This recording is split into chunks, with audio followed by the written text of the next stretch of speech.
Tulianza mwaka 61. Mwaka 61 ndo Tanganyika ilipata uhuru.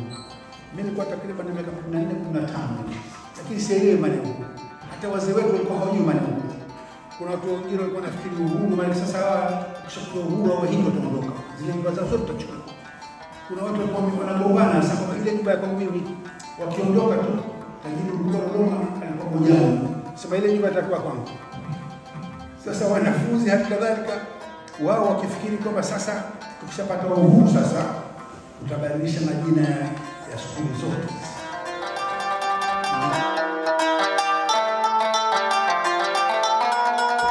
Naam, karibu sana mtazamaji wetu wa Gumzo la Ghassani, karibu kwenye gumzo letu hili maalum, na leo tunazungumza na Bwana George Hajevanis ambaye ni Mtanzania mwenye asili ya Kigiriki. Bwana George, tunazungumza nawe leo. Kwanza karibu sana kabisa katika Gumzo la Ghassani. Asante sana. Asante. Kwa hakika tunazungumza nawe kwa sababu kitu kimoja ambacho kitamku sana kuhusu wewe ni profesa masuala ya anthropolojia, na umefundisha na umeandika mengi kuhusu masuala haya, na mada hasa ambayo tunazungumzia leo hii tuzungumzie kuhusu mgusano baina ya Tanzania tuijuayo sasa na dunia ya kimagharibi, kwa dunia ya mataifa ya Ulaya ya magharibi, ambapo wewe ni katika watu ambao ni alama halisi ya mgusano huu. Kwanza naomba utuelezee historia yako binafsi, tarehe yako binafsi. Ulizaliwa wapi, lini na wazazi gani? Sawa, asante. Mimi kwa hakika nimezaliwa mji wa Dodoma. Nimezaliwa baada ya vita vikuu vya pili. Vita vinakwisha tu na mimi ndo nikazaliwa. Wazazi wangu mimi, babangu asili yake Mgiriki. Mamangu mimi baba yake alikuja kutoka Ujerumani, kutoka mji unaitwa Stuttgart, kuja kujenga reli ya kati kutoka Dar es Salaam mpaka Kigoma. Na huyo Mjerumani akamuoa mwanamke kutoka kabila la Wakami, sehemu za Morogoro, ndio akazaliwa mamangu mie. Kwa hiyo mamangu mie ni mtu alochanganya, nusu Mjerumani, nusu Mtanzania mzawa. Mimi asili yangu Mgiriki. Basi huo ndio mchanganyiko wangu mimi. Tena sijui labda yako mingine tena, lakini ndio hayo ndio ninajua. Maana wewe mwenyewe baba yako ni Mgiriki pure, pande zote mbili. Mama yako upande mmoja ni Mjerumani, upande mmoja ni mtu wa Morogoro. Lakini mwenyewe ukihesabu kabisa wewe ni Mtanzania, ingia nitoke. Tume mambo ya kabila haya na nini haya labda tungeachia mbali, na ndio maana ni baba wa taifa Julius Kambarage Nyerere alianzisha National Service kwa sababu hiyo, kujumuisha vijana wote kutoka makabila mbalimbali, wale wazawa na wale ambao wana asili za nje kama sisi. Wengine sisi tuna asili ya ndani na asili ya nje, tumechanganya wote pamoja. National Service kuleta mseto hivi wa aina fulani, hata wote sisi tukajihesabu kwamba ni wananchi. Sasa sijui kama tumefanikiwa kiasi gani. Mimi naweza kusema mimi Mtanzania, lakini labda kuna wengine labda hawataweza kunikubali. Hayo sasa hayo ya mwingine, ya wengine wao wenyewe watawahusu. Lakini mimi ninavyohusika mimi mwenyewe binafsi, mimi najua mimi Mtanzania. Naam. Na nitakujua kwamba umefanya kazi ndani ya Tanzania umri wako wote. Takriban umri wangu wote. Mimi unajua siku zile tunakwenda chuo kikuu inakuwa wewe unalipiwa kila kitu. Na msharti baada ya kufuzu inabidi ufanye kazi miaka 5. Halafu baada ya miaka 5 unakuwa huru wewe kufanya kazi unakotaka. Lakini mimi toka nimemaliza chuo kikuu nimeanza kazi mimi mwaka 72. Kazi yangu ya kwanza ilikuwa Mzumbe. Chuo cha Mzumbe siku zile. Ilikuwa ni chuo cha Mzumbe tu, yani haikuwa chuo kikuu bado. Wanaita IDM, Institute of Development Management. Hata baada ya pale ndo nikaenda Sokoine. Ulikuwa unafundisha? Nafundisha. Mimi nikifundisha mwanzo nikifundisha sociology. Alafu nikaenda chuo kikuu, nilipokwenda kufundisha Sokoine, kutoka kule nikapata scholarship kwenda Ufaransa. Kule nikachukua PhD katika mambo ya anthropology. Kwa hivyo niliporejea mimi nikawa nafundisha anthropology, lakini anthropology yenyewe ya kilimo. Inahusika hasa na wakulima. Yaani jinsi wakulima wanaweza kuchukua mbegu zile ambazo za kisasa na kuweza kutumia katika mashamba yao. Inakuwa kama vile majaribio, wanafanya majaribio. Hasa mimi nilikuwa mtu mmoja wapo wanenyewe wanaita extension, idara ya extension. sisi tunarubuni wale wakulima wachukue mbegu hizi za kisasa na kupata mazao bora. Kwa hivyo mimi elimu yangu yote ikawa ni inahusika na mambo ya kilimo. Kwa nini? Kwa sababu siku zile kilimo ndio ilikuwa hasa msingi wa uchumi wa nchi. Ilikuwa siasa ya nchi pia. Kwa hivyo ndio maana tukafanya anthropology pamoja na sociology ndani, lakini ya kilimo hasa.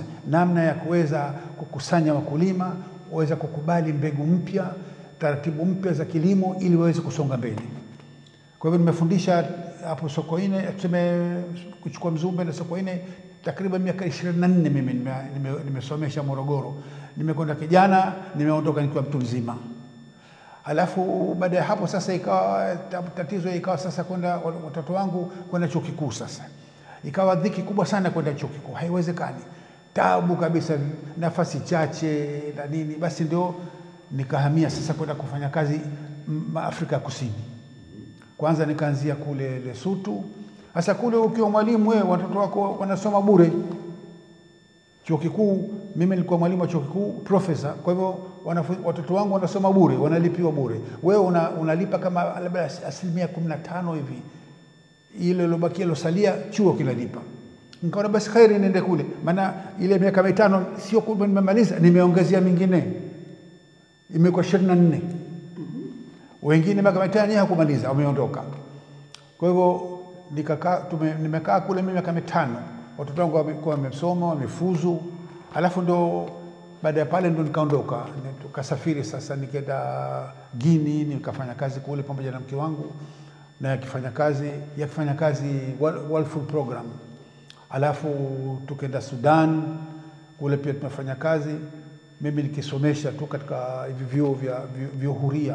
Viko vingi sana Sudan siku hizi. Hii nazungumza Sudan mimi 2005 hii. 2003 mpaka 2005 ambao kulikuwa hapana vita. Palikuwa kidogo pameanza chokochoko sehemu za Darfur, lakini Khartoum ilikuwa tulivu. Alafu baada ya pale ndo tumekwenda Roma ndio kule ndiko mke wangu amestaafu na mimi pia basi ndo na mimi nishastaafu. Nilikuwa nafanya kazi zangu kama nafundisha mwenyewe tu, yani sio kama naajiriwa kikirani. Nafanya kazi katika vyuo huria. Baada ya pale ndo tumerejea Tanzania, lakini hasa kule Tanzania tunakaa zaidi Unguja, kwa sababu Unguja mke wangu anatoka Unguja na kule mimi na jamaa wengi zaidi kuliko bara. Nataka tuzungumzie kidogo kwa sababu hii ni channel ya Gumzo la Ghassani, channel ambayo inazungumzia mambo ya Zanzibari, na hapa ndipo pana muunganiko wa George na Zanzibar. Haya ilikuwaje kutoka Dodoma mpaka kwenda kwa Unguja? Mimi unajua kwa hakika mimi nimekutana na mke wangu mimi Salha alipokuja chuo kikuu kusoma Dar es Salaam, chuo kikuu cha Dar es Salaam. Kwa hivyo tumeweza kujuana chuo kikuu cha Dar es Salaam kama wanafunzi. Sio hivyo tu, lakini tumeshiriki katika mapambano ya wanafunzi chuo kikuu siku zile vita vya Vietnam. Tumeshiriki pamoja vita vya kuunga mkono Cuba, ilikuwa 69 71. Basi zile harakati zile zote zile ndio zikajenga sasa mahusiano yetu sisi. Na ndio maana mimi na mke wangu leo toka tuoane leo miaka 54. 54. Mashaallah. Na ndio hivyo, lakini shwari. Hatuna gomvi lolote. Sasa nikuulize, wewe mzungu wa Dodoma kwenda kupewa kwa Kiarabu Unguja ulipata vipi? Ndio nasema alipokuja kusoma Dar es Salaam, basi ndio hivyo tena tukaelewana, na siku zile tena ishakuwa Tanzania tu. Tanzania moja. Waacha hiyo tu, watu wanakuwa na Afrika nzima kule. Afrika moja tu. Jumuiya. Basi ndio hivyo alipokuja Dar es Salaam tukawa tunasoma pamoja na nini. Halafu mimi nikafunga safari mpaka Unguja. Nikaenda kule kwa wazazi wake, nikapiga magoti, nikalipa mahari yangu, nikaozwa. Wafahamu na mpaka leo tuko. Na kwa watazamaji wetu ambao hawana kwanza wanakusikia kwamba wewe umeoa Unguja. Nataka najulishe kwamba umeoa katika nyumba kubwa, umeoa katika nyumba huko wa Hamdani. Si ndivyo? Huko Hamdani. Kina Zakia Hamdani ambaye ndo Zakia Mengi, Mariam Hamdani na mke wake Salah Hamdani, ama sivyo? Na asante.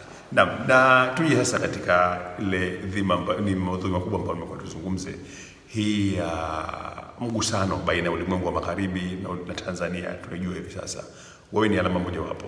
Wewe Mjerumani na Mgiriki na Mtanzania umeunganika. Leo wewe umeishi, wewe na ndugu zako umezaliwa kule hapo, mnazana kujukuu hapo. Nyote mmekuwa sehemu hiyo.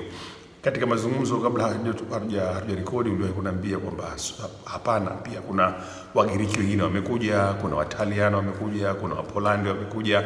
Ningependa kuzungumzia kuhusu jambo hili pia, na wengine waliwekeza kimaisha Tanzania ikawa nchi yao na wakawa hivyo. Wengine wakarudi, wengine wakabakia pale.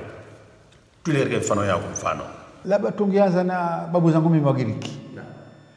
Wagiriki kwa hakika wamekuja wakati ule ilikuwa ndo ikiitwa German East Africa. Koloni la Mjerumani. Wamekuja toka miaka hiyo 1890 hivi wameanza kuja. Na wengi wa Wagiriki waliokuja wametoka Istanbul. Zamani kitu Constantinople.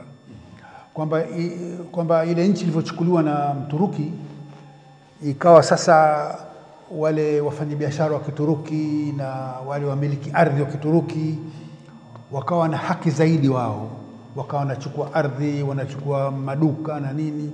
Basi ikawa sasa wale Wagiriki tena hawana lao tena, basi ndio ikawa wanaondoka. Ndio maana unakuta leo diaspora ya Wagiriki, diaspora ni kubwa sana. Imeanza miaka hiyo toka Mturuki kutamalaki nchi hiyo, nchi ya Ugiriki. Wagiriki wamepigana na Mturuki, wamepata sehemu leo inaitwa Ugiriki, lakini sehemu kubwa ya Ugiriki pia imebakia leo upande wa Uturuki. Uturuki wa magharibi. Kumbe imekuwa ni ya Mturuki. Zamani kitu Byzantine Empire. Yote ilikuwa Ugiriki. Lakini wale Wagiriki sasa kuona kheri nusu shari, wameondoka. Ndio maana unakuta wako Marekani, wako sijui Australia, huku Afrika wengi walikwenda Afrika Kusini hasa. Alafu wengine wamekuja Afrika Magharibi, wengine wamekuja Afrika Mashariki. Walikuja Afrika Mashariki ndio walikuja wale wakati wa Mjerumani. Lakini wamekuja kama wakimbizi kutoka makoloni ya Mturuki. Walipokuja walikuwa hawana nguvu sana, maana walikuwa hawana mtaji. Kwa hivyo wachache walikuwa na mtaji. Walipofika baadhi yao walipata kandarasi ya kujenga reli. Kwa mfano, hii reli ya Mjerumani aliwapa Wagiriki kuanzia nafikiri kama labda Bahi kule Kigwe, labda mpaka Saranda kule mpaka wapi, ili wamejenga Wagiriki ile. Na kiongozi mkubwa wa Wagiriki aliyojenga reli ile ni yule Anatoglo. George Anatoglo. Yule George Anatoglo anatoka Istanbul asili yake. Unaweza kuona jina lake Anatoglu. Ndio. Hawa magulugulu wengi wanatoka Uturuki. Ndo walikuwa wametawaliwa na Uturuki. Sasa yeye alitengeza pesa nyingi sana pale. Hata baada ya kumaliza hiyo reli, kujenga reli na nini, ndo ikawa imeingia vita. Ndo sasa akaingia katika katani na vitu vingine. Lakini tuje katika mambo ya reli kwanza. Ile reli imeanza Dar es Salaam mpaka Kigoma kuanzia 1900 mpaka 1914. Babu yangu mimi, huyo Mjerumani huyo, pamoja na baba yake, pamoja na mdogo wake walikuja kujenga reli. Baba yao alikufa Dodoma na amezikwa Dodoma, anaitwa Friedrich Frisch. Kuna kaburi lake paka leo katika kaburi la Umoja wa Madola. Sasa hawa Wagiriki wakawa wale ambao waliweza kupata kandarasi wanajenga reli, lakini wengine walikuwa hawana kitu. Kwa hivyo hao walikuwa hawana kitu, wao wakaanza ile mamantilie. Yani jinsi ile reli inavyokwenda na wenyewe wanahama na mahema yao, wanapika. Wale wanafanya kazi katika reli wale, lakini wale ambao kidogo wana uwezo ndio wanakwenda kula. Kwa hivyo hawa Wagiriki hawa mamantilia imeanza na Wagiriki ati 1900 na huko imekwenda mpaka Kigoma. Hawa ndio wale Wagiriki kidogo ndio fukara wale, mtaji mdogo. Lakini wale ni uwezo kama kina Anatoglu ndio kapewa kandarasi kama hizo za kujenga reli na vitu kama hivi. Kwa hivyo sisi babu zetu asili zao wamekuja Tanganyika huku hasa kama wakimbizi na baadaye wengi hasa baada ya Mjerumani kuondoka, alipokuja Mngereza. Sasa Mjerumani alipoondoka Yale mashamba ya Mjerumani ambayo yalikuwa mashamba ya katani, mashamba ya kahawa, mashamba ya chai, ataongoza nani? Wale Wagiriki wakapewa. Ndio unakuta kule Tanganyika mashamba yote ya Tanga, mashamba yote kule Korogwe, kule sijui kule Mombo, kule Kilosa, Kimamba, mpaka kule sehemu za Mtwara, pia sehemu za Tabora, kuna panaitwa Malongwe, Igalula, kule kulikuwa na makatani tu. Kwa hivyo mikonge nakusudia. Kwa hivyo Mngereza ndio akawapa fursa hiyo. Kulikuwa na wakati fulani Tanganyika Wagiriki walikuwa matajiri kiasi kwamba watu wakisema, ukimwasema unamwambia fulani tajiri, anasema tajiri kama Giriki. Ugiriki alikuwa ndio alikuwa mwenye pesa. Sasa hiyo ndo asili zetu sisi Wagiriki tuliokuja Tanganyika. Tumekuja kama wakimbizi babu zetu. Alafu tumesalia. Lakini baada ya 67 Nyerere alivyotaifisha na Azimio la Arusha, wengi wao wakaondoka. Baki mashamba yao. Imechukuliwa, riski yao imechukuliwa. Vitumbua vyao vimetiwa mchanga, wakaondoka. Hili swala nitakuuliza kabla sije kuja swala jingine la pili. Unazungumza Kiswahili cha Zanzibar, Kiswahili cha Pwani. Hakika sijui nazungumza Kiswahili gani. Nakwambia, mimi natoka Zanzibar nakwambia hivyo. Hii ni kwa sababu umeoa Zanzibar, ni kwa sababu mwenyewe tu? Hapana. Hii nafikiri kwa sababu ya Dodoma. Dodoma ndio. Nataka nikufahamishe kitu kimoja. Dodoma, mji wa Dodoma, kulikuwa hapana wenyeji wa Dodoma. Hao wenyeji ambao tunaita Wagogo walikuwa hawakai Dodoma. Dodoma ilianzishwa na walowezi. Walowezi wa Kimanyema, Wadoe kutoka ndani Bagamoyo, watu kutoka Tanga, na Magunya hawa, na yani watu kutoka Mwambao. Pamoja watu wa Dodoma ndio walikuwa watu wa kwanza wao. Walikuja vipi basi?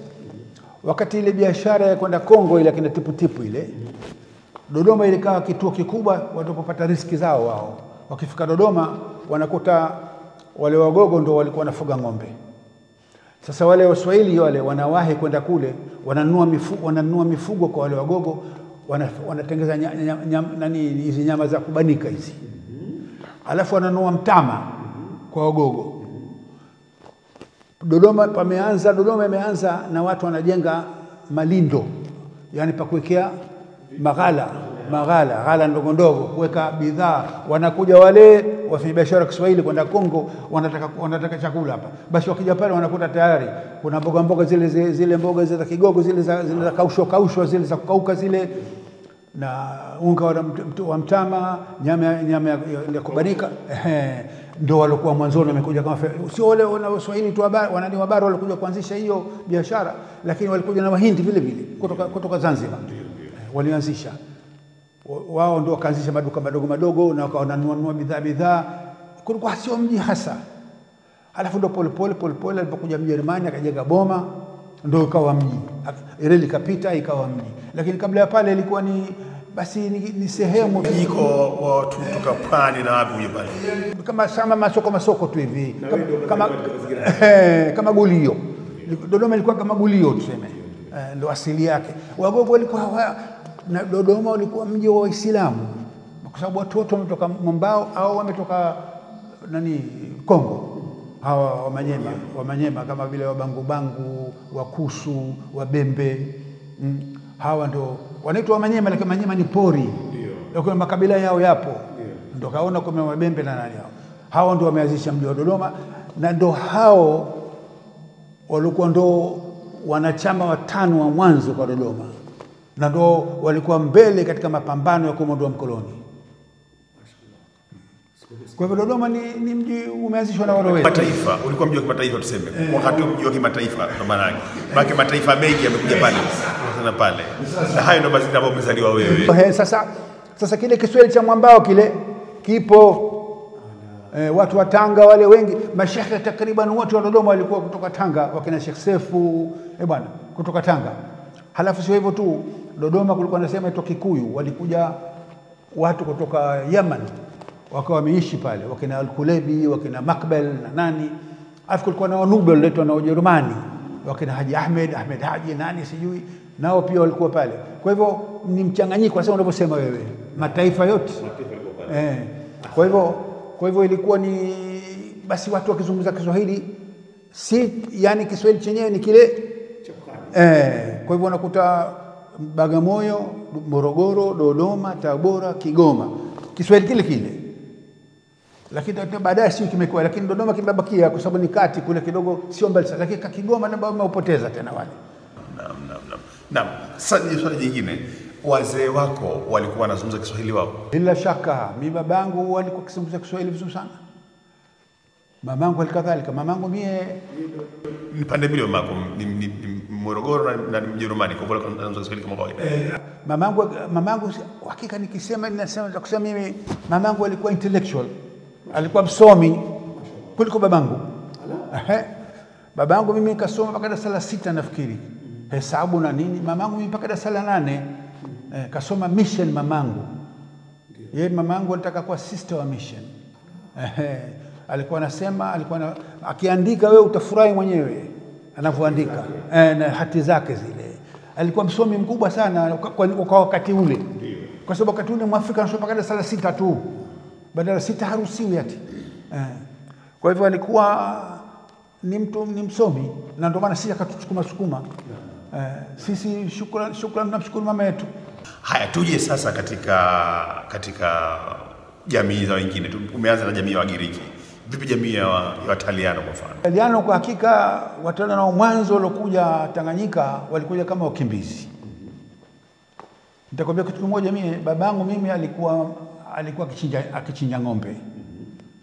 Wengine wakapita mchinja, akachinja ng'ombe, anauza nyama. Mgiriki. Nafikiri katika Wagiriki yeye alikuwa wa pili. Wa kwanza alikuja mmoja kitu Sophocles. Yeye alikuwa na hoteli. Afa kaja babangu, akafungua hiyo nyama hiyo. Sasa wakati wa vita vikuu vya pili kulikuwa na wanatoka wazungu makaburu kutoka Afrika Kusini, wanaungana na Waingereza, wanapigana na Waitaliani kuwaondoa huko Somalia na sijui Eritrea na Libya.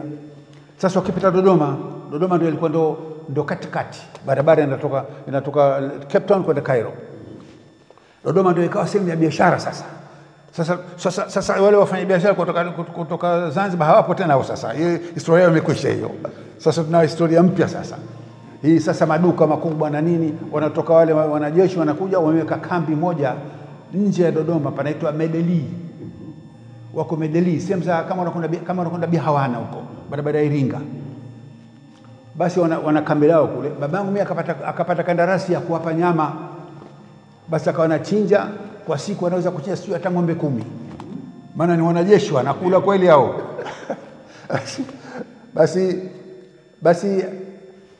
Basi nani ikawa ametajirika sana.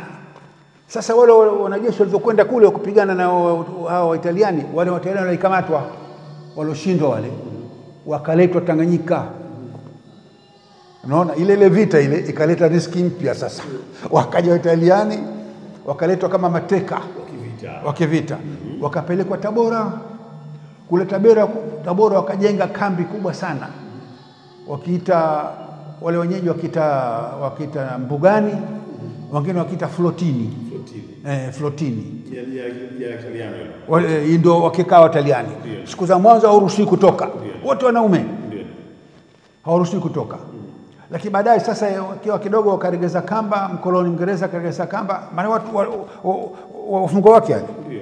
Na lazima achukue ile sheria nani ya Geneva ile, asiwanyanyase. Wakaruhusiwa sasa mission ya kule White Fathers wanaita White Fathers. Wakaanza kuajiri Waitaliani kuchora katika makanisa ya Tabora. Kuchora Yesu, sijui nini, malaika wale, alhasil. Ukienda Tabora pale mjini pale, kuna kanisa moja lile kubwa la mjini pale, panaitwa Kanyenye. Kanyenye ni ulikuwa mji wa watumwa wanaotoka Kongo, ndio walioanzisha mji wa Kanyenye pale Tabora. Walipewa sehemu hiyo, sio kama walipewa na nani, kama na Fundikira yule au na nani sikumbuki. Basi pale mbele pale ndio kuna hilo kanisa. Lote ukiingia mle ndani utakuta wamechora wale Waitaliani. Hodari kabisa. Na kule kuni kambi kule ambao walikuwa hao hawajaajiriwa hao, wakaanzisha karakana ya kutengeneza violin, ili zeze la kizungu hili. Zeze la kizungu hili la Mozart. La Mozart. wakaanzisha, wakawa wananchi wa Nyamwezi wanakwenda pale wanajifunza namna kuunda, wanakata zile mbao na nini, wakawa wanatengeneza violin kabisa, na ule usinga wanatengeneza vipi asifahamu, na ile fimbo yake na kila kitu. Ikaendelea sana katika miaka 4 ile, watu wakajua kabisa kutengeneza na nini, ikaanza kwa biashara. Vita vikaisha, wale Wataliani wakarudishwa makwao. Alafu Mngereza alipokuwa na hiana akafunga ile karakana ile violin. Hapana ruksa. Yani yote ni hiana tu. Lakini leo ungekuwa wenye mwezi wanatengeneza violin wanauza. Kwa sababu pia sisi kutoka Pemba tunakumbuka miongoni mwa ngoma tuko na sisi tu wadogo ni ngoma ya zeze. Na kwa hakika hasa wanachotumia kupiga ni hiyo. Wanatumia hiyo kufanya kusema. Ndio. Bila shaka itakuwa pengine kuna uhusiano kwa sababu wenye mwezi wanakupemba na kusudia. Inawezekana katika ngoma zao ni zeze. Na wanatumia hicho. Inawezekana kabisa bwana, inawezekana kabisa. Sasa katika Wataliani walioondoka, wengine walirejea. Baada ya kurudi kwao Wataliani wakarudi. Wengine wakarudi wakaomba karudi. Yuko mmoja anaitwa Corrado. Hata ukigoogle Corrado, huyo Corrado bwana akaja kuwa tajiri mkubwa kweli. Uko Tanga. Tanga. Alikuwa na mabasi ya usafiri, sio na maduka na mashamba, hata sifahamu bwana. Vitu vingi tu. Basi Corrado akawa tajiri kweli. Akashukuru Mungu. Lakini bahati mbaya mwaka 67 Simela Arusha alipokuja, kila kitu chake chote kitaifishwa. Akarejea kwao lofa kama alivyokuja. Tena alikuwa kifahamiana na Nyerere. Nyerere akamwambia lakini bwana ndo kisu bwana. Msumeno tu. Sheria tu. Akarudi kwao. Basi hiyo ndo historia ya Waitaliani na kuleta bora mpaka leo. Wale wazee sio kama wako, lakini labda wengine wanaendelea wanahadithia jinsi yalivyokuwa mambo kule kusema kule wanasema kule Mbugani kule. Palikuwa pameshabiri sana, kulikuwa na karakana, kulikuwa na walianzisha muziki wa Kitaliani, watu wakijifunza muziki wa Kitaliani na nini, lakini yote ikafa. Na Wapolandi, Wapolish. Si bwana, hii swala lingine. Sasa Wapolish, unajua mie mamangu alikuwa mtu wa dini sana, Roman Catholic.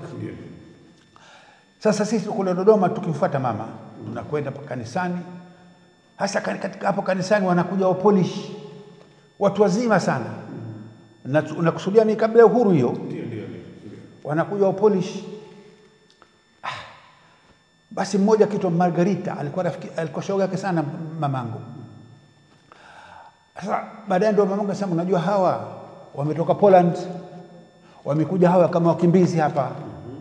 Lakini hawa wamekuja hapa wako hospitali ya Mirembe, kidogo wamechanganyikiwa. Tena wako wengi hapo Mirembe, lakini wewe mmoja tukumfahamu akina Margarita.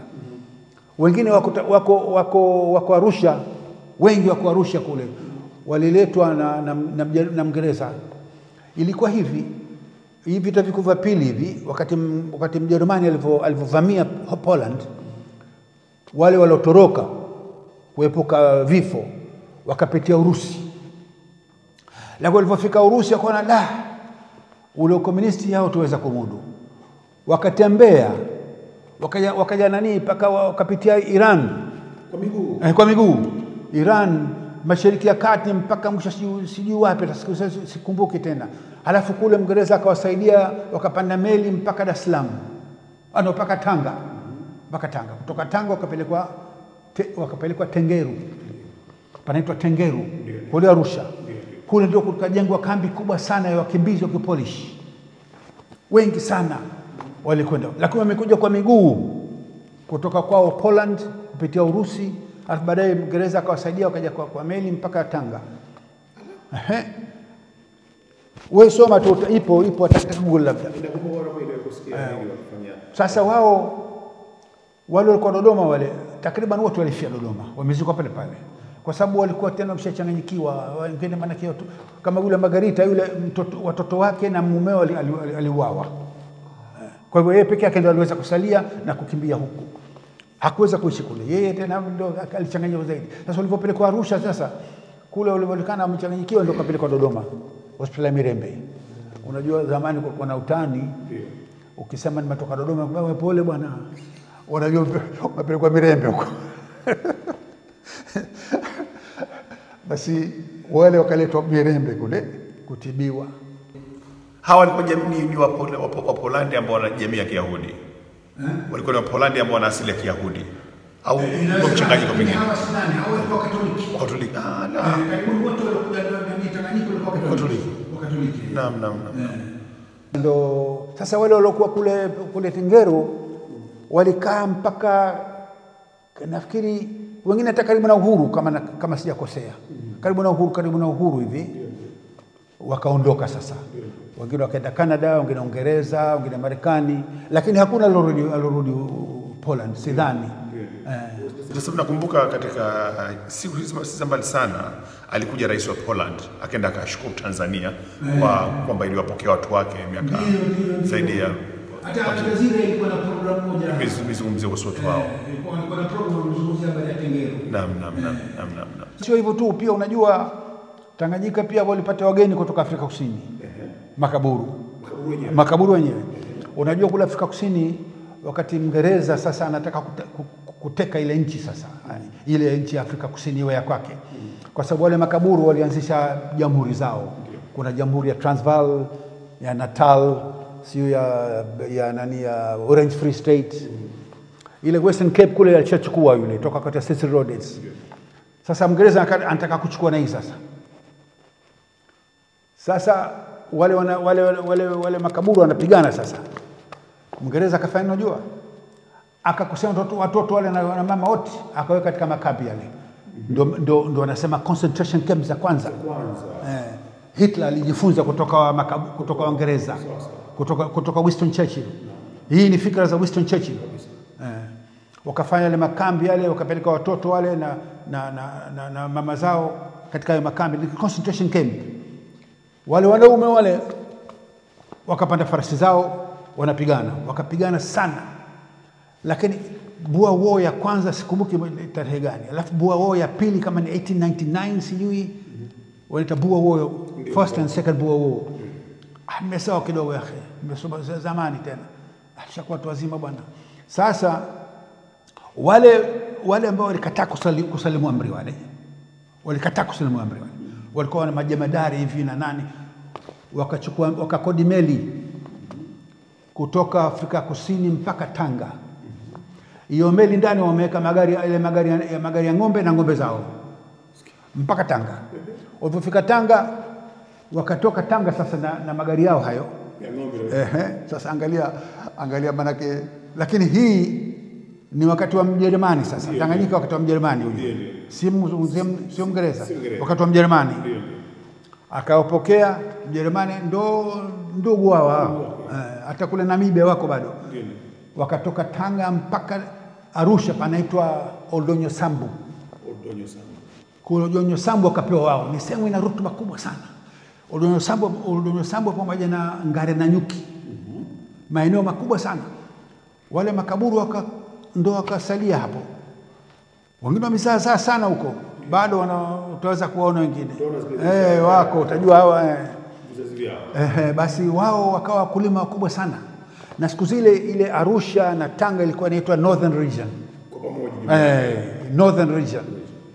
Basi wao ile eneo la Ngare na Nyuki na Oldonyo Sambu peke yake walikuwa wanaweza kuzalisha mazao tuseme mahindi ya kulisha province yote ya Northern Province. Hao makaburu hao. Baadhi yao walitajirika sana, baadhi yao hawakuwa na kitu. Wakawa ndio wafanyakazi wanafanya kazi mjini Arusha, wana mekanika nini, lakini wengine walikuwa matajiri walikuwa kwa Oldonyo Sambu. Sasa walipokuja mwanzoni walikuwa hawana njia za kujenga nyumba. Lakini kule Oldonyo Sambu na Ngare na Nyuki kuna mchwa. Kuna milima ya mchwa mingi sana. Basi wanakata ile milima ile alafu wanatengeneza matofali. Wanakata kama tofali. Wakajenga majumba ya matofali imara kabisa. Alafu mbao, alafu ghorofa. Zile ghorofa za mbao. Ndio walikuwa naishi humo. Ukienda wewe sio kama bado yako wale baadaye walivyoondoka wale wenyeji wakaenda, wengine wakaiba mabati, wengine wakaiba mbao, yani na tweta basi tugane mbao. Sasa hawa makaburu hawa walifanikiwa sana baadhi yao.